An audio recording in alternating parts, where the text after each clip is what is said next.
आज हमने हमारे आरएसएस से, हमारा राष्ट्रीय स्वयंसेवक संघ ने एक निर्णय लिया है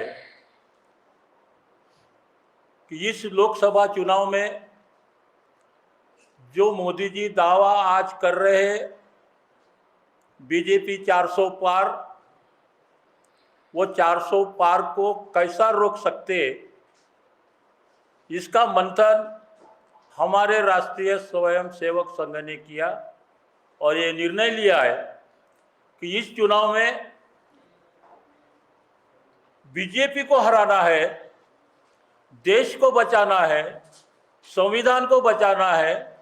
इसलिए 400 पार का जो सपना है बीजेपी का, वो कैसा चूर कर सकते हैं और हमारा संविधान कैसा बच सकता है। बीते 10 साल से बीजेपी यहाँ राज कर रही है और इस 10 साल में हमने क्या पाया, हमने क्या खोया, आज हमारी स्थिति क्या है। मतलब ये संविधान का पूरा उल्लंघन है। संविधान में ठीक है, अगर वो जिम्मेदार भी होंगे, भ्रष्टाचार किया भी होगा, ऐसे कई मामले हैं जो 10-10, 20-20 साल से इस देश में चल रहे हैं, लेकिन उनको ना अरेस्ट किया गया।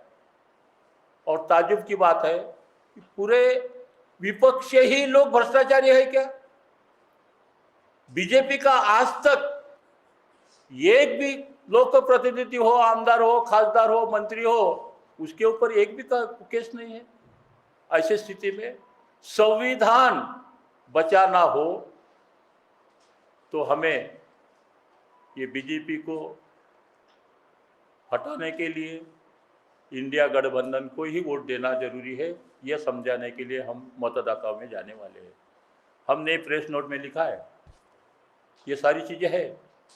अब सबको एक एडवर्टाइज चलती है, सबको मालूम है भारत के 80 करोड़ जनता को फ्री का राशन 5 किलो दे रहे हैं।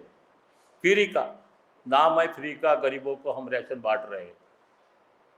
अब आप सबको मालूम होगा वो जो चावल मिलता है, वो जो गेहूं मिलता है, वो जानवरों को खाने के लिए है। पूरे शहर में आपने सुने भी होंगे घूमकर, वो राशन से जो चावल मिलता है खुलेआम 20-22 रुपए किलो से बेचा जा रहा है। और वो किसको बेचा जा रहा है? उन्होंने एक अनाज माफिया पैदा किया है। ये तो नाम है बाहर, गरीबों को 80 करोड़ गरीब जनता को हम चावल बांट रहे, फ्री में गेहूं बांट रहे, लेकिन वहां से वो गरीबों को फायदा नहीं मिल रहा। 90% जनता 20-22 किलो के भाव से बिकते हैं और वो अनाज माफिया खरीदते हैं। कौन खरीदते हैं? वो अनाज माफिया। वो अनाज माफिया उसके 40 से 60 रुपए, 70 रुपए, 80 रुपए भी बना रहे हैं। इसका मतलब ये जनता को समझ में नहीं आ रहा।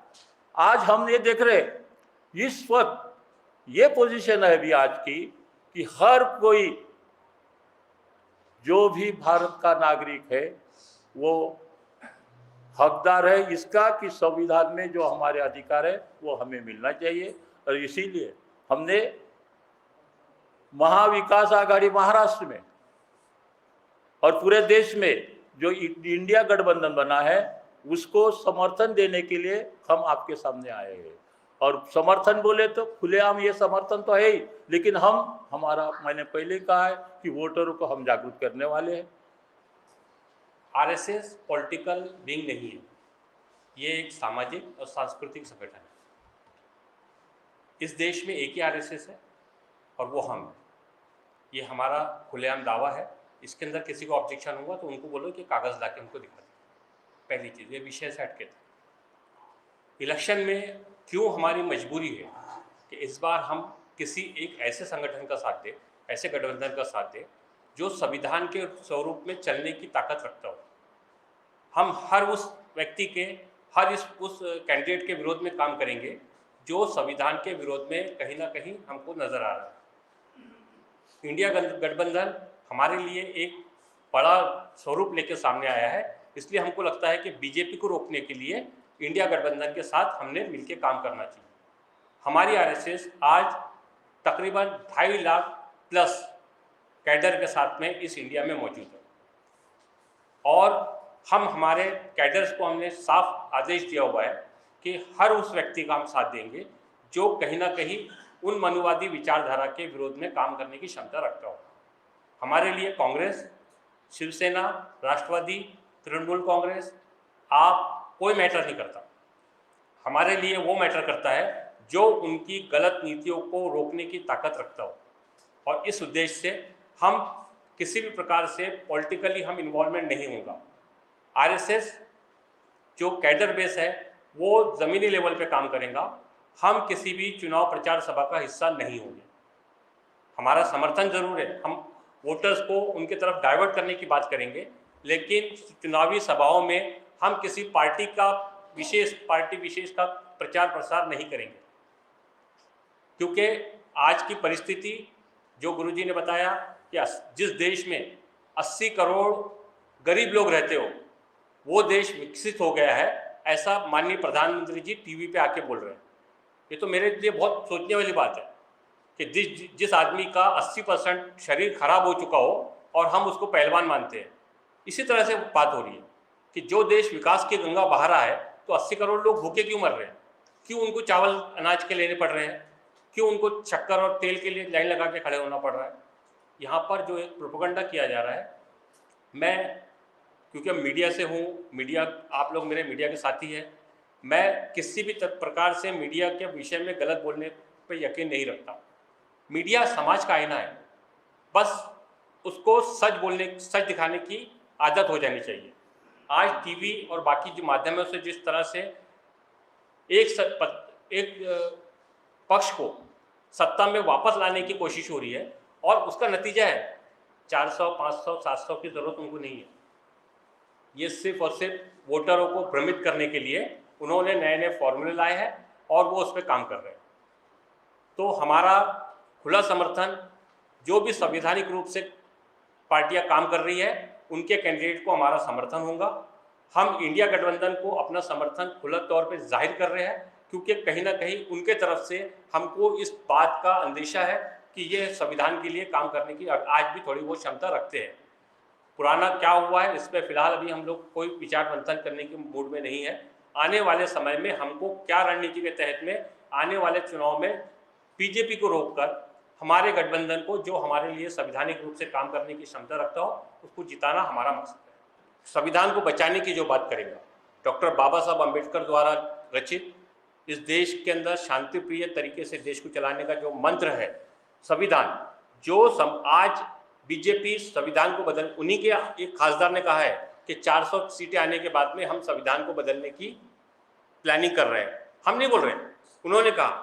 अब अगर उनको हमको रोकना है तो हमको कहीं ना कहीं दूसरे के साथ में खड़े होना ज़रूरी है, क्योंकि हम ताकतवर उसको बनाएंगे तभी हम इनको रोक पाएंगे। तो हम किसी गठबंधन का समर्थन करने का मतलब ये नहीं है कि हम उनकी बाकी नीतियों का समर्थन कर रहे हैं। हम सिर्फ बीजेपी की गलत नीतियों को रोकने के लिए इस मूवमेंट का साथ दे रहे हैं। बीजेपी को गलतफहमी है कि उनके कैंडिडेट के विरोध में हमारे पास में विपक्ष में कोई कैंडिडेट नहीं है। ये गलतफहमी कांग्रेस भी पहले पाल चुकी है और आप उसका हश्र देख चुके हो। तो आप ऐसा मत समझिए कि कोई ताकतवर है। जब पहली बार नितिन गडकरी जी नागपुर से चुनाव लड़े थे, मुत्तेमवार साहब बहुत अच्छी कंडीशन में थे, तब भी चुनाव हारे। आप ऐसा नहीं हो, जामवंतराव धोटे साहब का एग्जाम्पल है हमारे पास में कि उन्होंने ताकतवर पार्टी को उस वक्त जमीन पर लाके खड़े किया। तो ये अभी जो चल रहा है, अभी तक के जितने भी उनके फॉर्मूले थे, उन्होंने अपने जितने भी पत्ते थे खोल चुके हैं। अब जो भी पत्ते खुलेंगे वो हमारे आरएसएस की तरफ से खुलेंगे और उसका नतीजा आप देख लोगे। काफ़ी सारी जगह पे जो हुआ था, पिछले बार जो हुआ था, इस बार भी काफ़ी जगह पे होगा। होता यह है कि मिसकम्युनिकेशन का जो एक प्रचार प्रसार का जो हमारे बीच में दौर है, आप देखिए बीजेपी के पास में 35% ही वोट है, 65% आज भी उनके विरोध में है। लेकिन हो रहा कैसा है, अगर मैं आपका विरोधी, आपसे मेरा झगड़ा है, मैं चुनाव लड़ रहा हूँ तो आप भी चुनाव में खड़े हो जाते हैं, हम वोट डिवाइड कर देते हैं।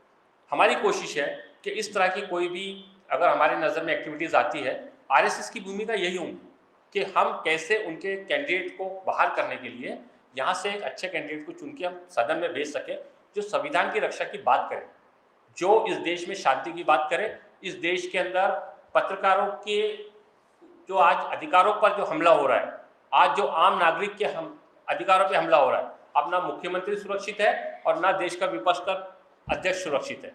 तो ऐसी स्थिति को खत्म करने के लिए हम चाहते हैं कि अच्छे लोग सदन में जाए और अच्छे कानून के तहत में संवैधानिक रूप से देश चले। देखिए, आपको बताता हूँ, दो हालात बनते हैं। एक होता है, आप रोड पे जब चलते हो ना, तो दो रोड होते हैं, बीच में डिवाइडर होता है। तो जो आदमी को आदत पड़ी होती है ना उल्टा चलने की, तो वो हमेशा जो है ना उल्टे रोड से चलता है।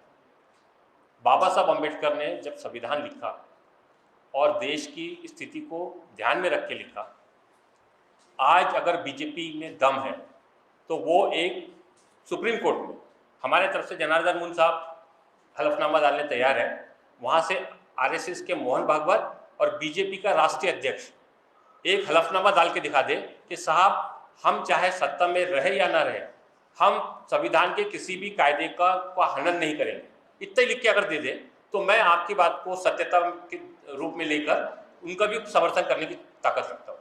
लेकिन वो करके तो दिखाए। मैं आपको बताता हूँ, पूरे इंडिया के अंदर 8 करोड़ ये डिजिटल चैनल चल रहे हैं। कितने करोड़ है? 8 करोड़। अगर संवैधानिक रूप से आपको अधिकार मिला था तभी आपने माइक हाथ में लिया ना।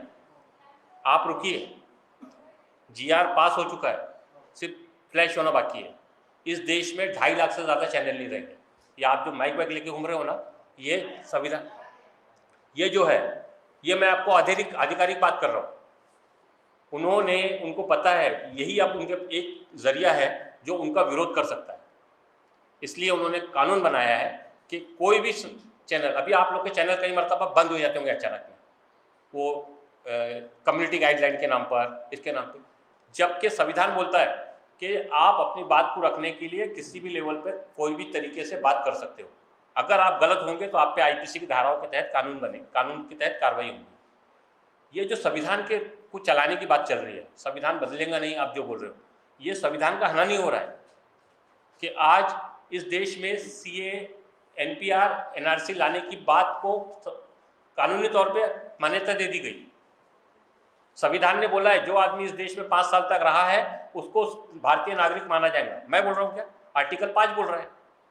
लेकिन एनआरसी का जो आप ड्राफ्ट पढ़ोगे वो खुले तौर पे बोल रहा है कि जो आदमी उनके नियम के अनुसार इस देश के अंदर कागज नहीं प्रोड्यूस कर पाएगा वो आदमी इस देश का नागरिक नहीं माना जाएगा।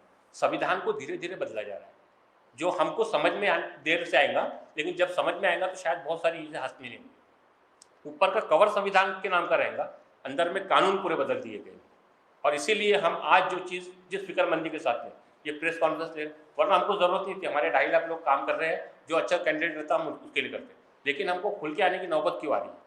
क्योंकि हमको पता है कि आज अगर हम इनको अपनी ताकत नहीं दिखाएंगे, आज मैं सबसे ज़्यादा खुश इस बात से हूँ कि आज प्रेस कॉन्फ्रेंस में आप तमाम मेरे साथी जब सामने बैठे हुए हैं। इसके पहले जब हमने प्रेस कॉन्फ्रेंस ली, मुश्किल से ऐसे 5-7 लोग होते थे।